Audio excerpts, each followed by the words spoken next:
I don't know what is wrong with you people and wanting to know useless car information, but a part of me also enjoys more useless car information than actual useful information. Like, I don't know how to cook, but I can tell you 20 minutes of useless wheel information, which is why you're here today. It's why I'm here today, because we're here to talk about that. Now let's get the obvious out of the way. You know me maybe from just Martini Works. You may know me from my past life where I sold a lot of wheels, tires, and suspension, or you maybe even know me from before that when I did Automotive Millennial or WCEC. Doesn't matter. What matters is I would argue that I am an expert in a few things: ramen making, grass mowing, and aftermarket wheels. I love this space. Okay, we want you to buy your aftermarket wheels and tires. We want you to know that we can mount them for you so you can get wheel and tire package delivered to your door. But we're telling you this not to brag about us being the biggest or the fastest, because we're neither of those things. We just started, but it's because we're the most experienced and we're super honest with you. So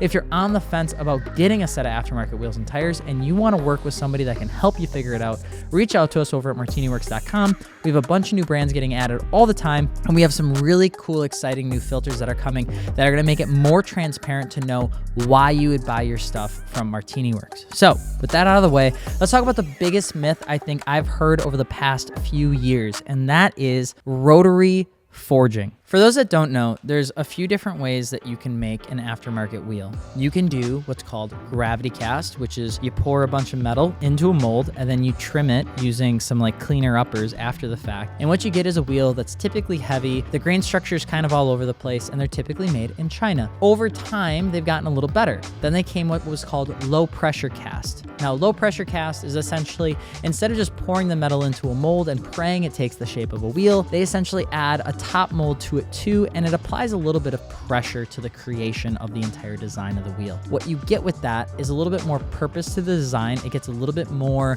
aggressive. You can do more with the face, and the wheel is considered to be a little bit stronger. Then the third thing that came to market, and probably the most popular and misunderstood version of manufacturing wheels, is rotary forging. And what that is essentially they take a mold, and in the face of the wheel, they low pressure cast the face. They get the design done and they leave this big chunk of metal. It's usually like 2x2 or sometimes 3x2, and it looks like a bicycle wheel. And so you have the face, a little bit of space, and then this big chunk of metal. And what they do is they put that wheel onto a machine that spins really fast. And as it spins really fast, these rollers come in and they use heat to kind of push the metal out. And what that does is it aligns the grain structure of the wheel, the barrel specifically, so you get forged-like properties. The reason that I say that this is a big myth is because there's a lot of car companies, wheel companies out there that don't use the term rotary forged, and instead they use a term called flow formed or cold forged or spin forged or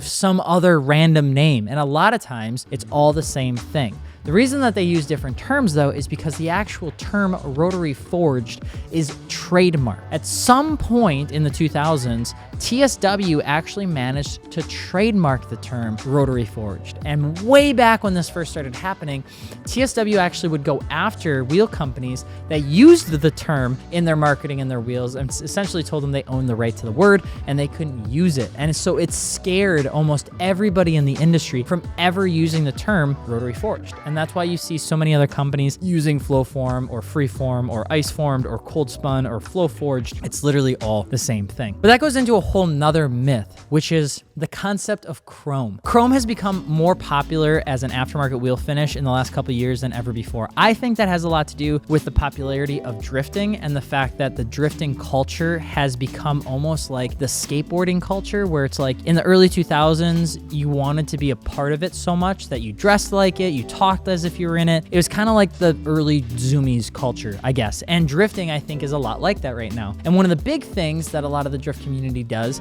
is they run chrome wheels. Chrome a lot of times is PVD. And the reason that you see a different finish than actual chrome is because chrome is absolutely terrible, disgustingly bad for the environment. And a lot of times that's done specifically in China. Chinese factories will chrome wheels. They usually chrome things that are 20 inches and smaller. Anything that gets bigger than that, a lot of times the chroming process doesn't actually work because the tubs that they use to create the chrome plating, they just don't fit the wheels. And so a lot of times it's kind of a double-edged sword. It's up to you if you care about this.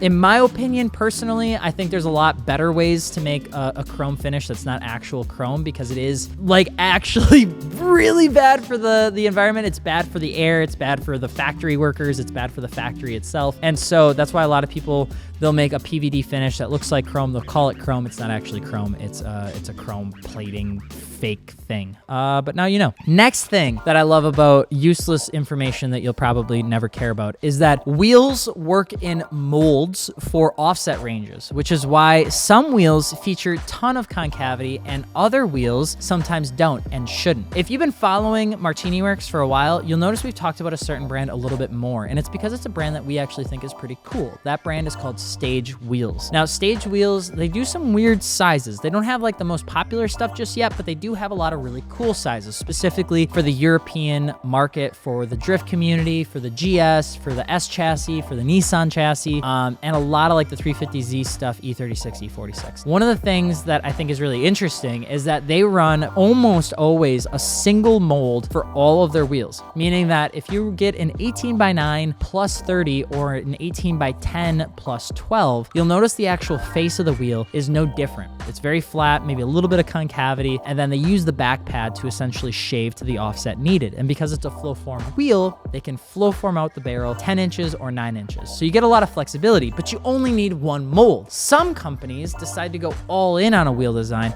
and they'll come up with 2, 3, or even 4 molds for one specific size. And what that allows you to do is that when you get more molds into a wheel design, you can get more concavity out of things versus just a big back pad. And when I mention what the back pad is, that's essentially where the wheel mounts to the hub of the car. If you notice, some wheels will have a ton of back pad, right? And that's because they can shave that down to get the offset they need. Other wheel companies, something that might be a little bit more expensive, like a work wheel, like a ZR10 for instance, you'll notice has up to 4 different molds, 4 different levels of a concavity, so that when you get that wheel, you'll notice there's never really a ton of back pad, but the spoke design will still bow in very, very far. That usually comes down to a couple different things. Smaller wheel brands will typically run less molds because at the factory, there's a required ordering amount for a wheel versus a company like Work, where they own the factory in its entirety and they can essentially make as many molds as they want, and they don't have to worry about paying a factory to hold onto the molds. The whole factory side of this whole world is super exciting and really boring and completely useless to people that are just wanting to buy wheels. But the reason I think it's important is because there's only a few things that really matter about buying aftermarket wheels, but we'll get into that. Now, the only thing we didn't touch on after flow form are forged wheels, which is essentially the whole thing is forged in its design. A lot of times that's a racing application wheel. That's something that we need to be either very light or very specific or to a very strength required level of racing. But a lot of times if you're running a street wheel, you don't need a one-piece forged wheel. Usually flow form is going to do you just right. The only thing above that would be multi-piece wheels. Multi-piece wheels, I kind of sound like a weird guy about this because I should be telling you to buy them because they're a lot of money. And when you buy something that's a lot of money, usually we make a lot of money. But there's a lot of misconceptions around multi-piece wheels, and a lot of the time, I don't think people actually need to buy them. Why do multi-piece wheels exist to begin with? So this goes all the way back to the early 70s, even 60s, I would say, where when the motorsport racing world really started to take off, specifically in the 60s and 70s, a lot of racing teams found themselves trying to find wheels that fit the max restriction or the max allowable size for the racing series that they were jumping into. Because of wide body kits and because of the ever-changing series of like JGTC and WRC and even things like Formula One and on all those racing series, because those rules kept changing and because companies and teams kept trying to bend the rules as much as they could, they needed a wheel that could be made in the weirdest of sizes yet still fit underneath the fender. And what the solution was a multi-piece wheel, essentially a face that could be bolted into different barrels and lips that could give the offset and width it needed to run in the racing series that it was in. And the company that was better at this than pretty much anyone else in the industry in the world was BBS. BBS was by far the leader and one of the first people to really coin this. But in terms of the three like top dogs, it is BBS, it is Enkei, and then it's Volk. I would say Volk was one of the first companies to really capitalize on the street culture of aftermarket wheels. I think the whole Enkei rule was just Enkei was doing incredible stuff in the motorsport world, and BBS also saw the opportunity, and they just kind of got a little weird about it in the way that they distributed their wheels. Now, three-piece wheels are usually not needed for most applications, especially on the street. Now, the myth around them is that they're what you have to buy if you want to be a cool wheel person, and I personally don't believe that. If you can make a dope forged one-piece or a really cool one-piece wheel work with your setup, I think that's almost cooler than running a three-piece wheel with really weak specs. Like 9.5 plus 22 multi-piece wheel isn't needed when 5 billion forged and one-piece options exist. If you go into the wide-body world, absolutely. If you go into a world where you're running a really weird car, absolutely.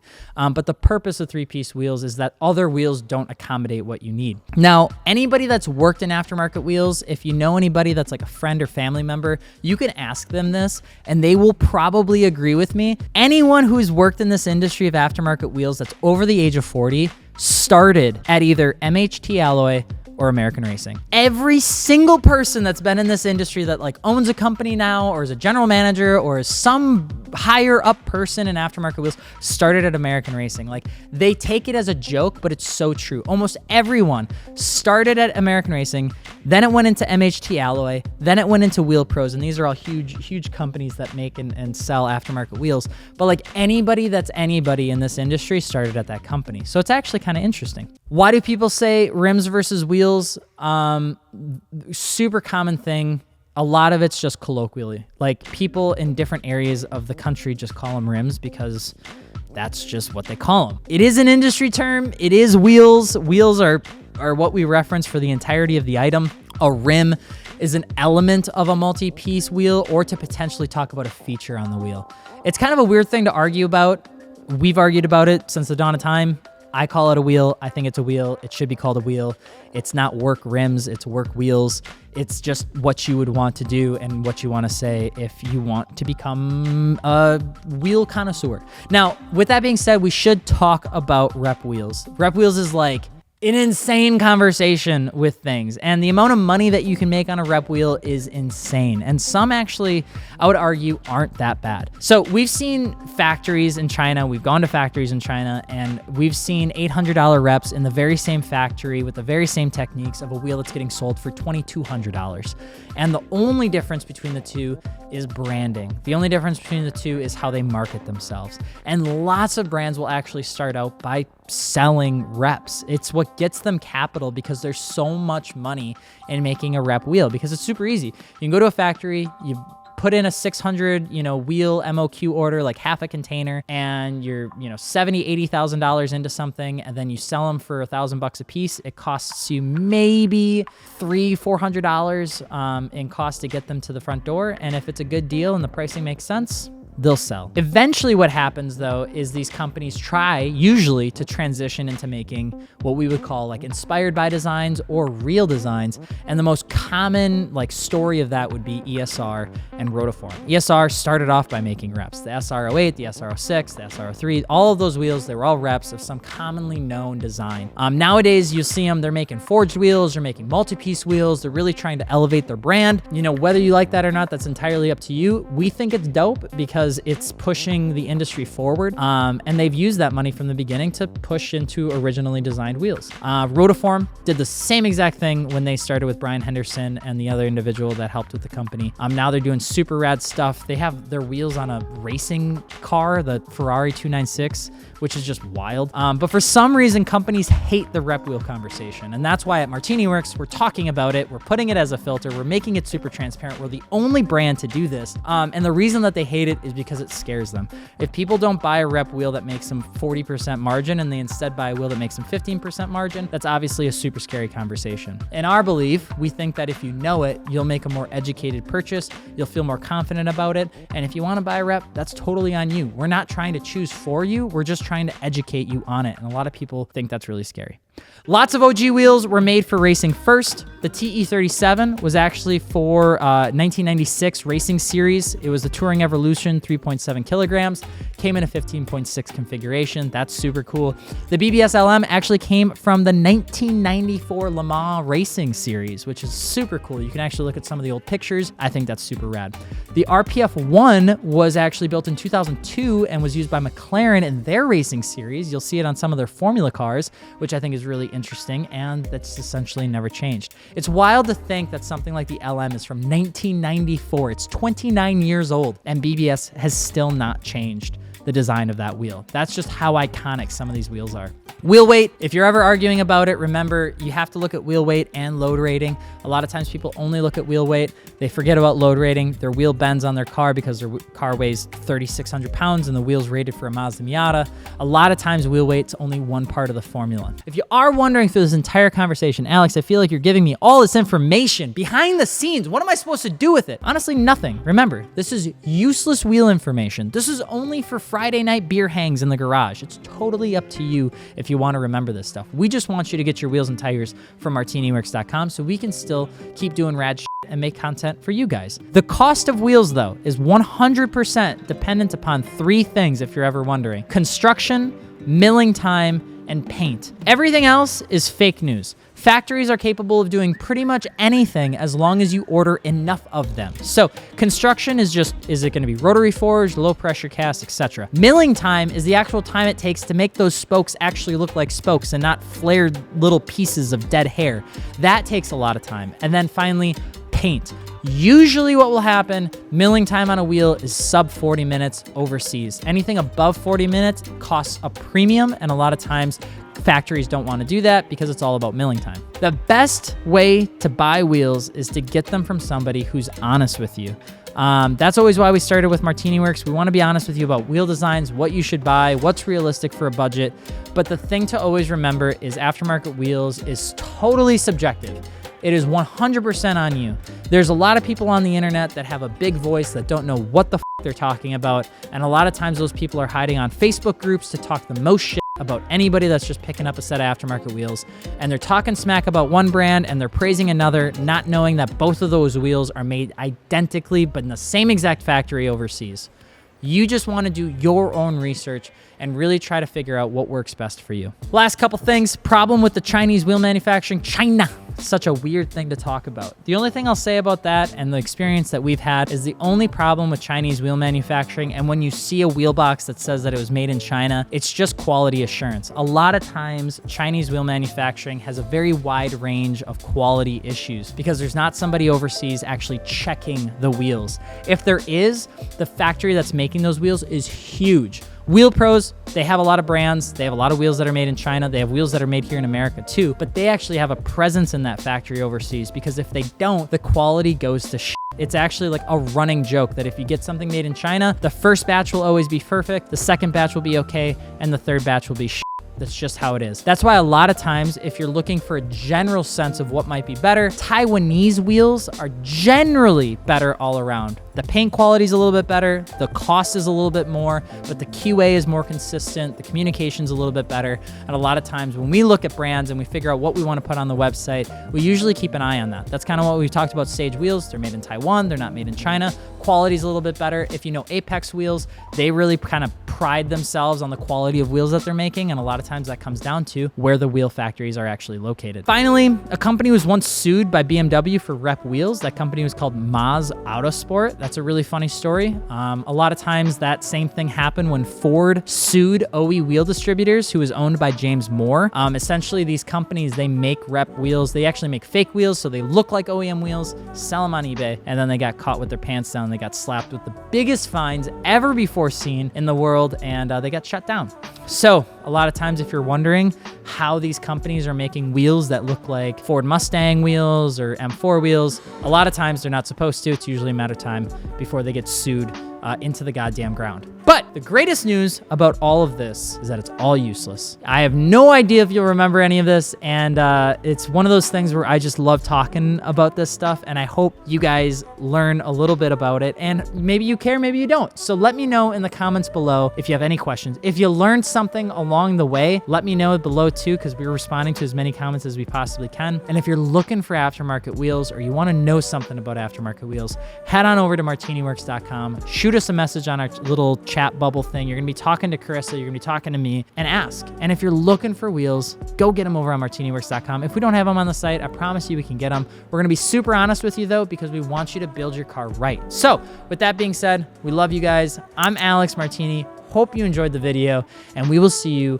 on the next episode of absolutely useless car information. You'll have to let us know what you want us to talk about next.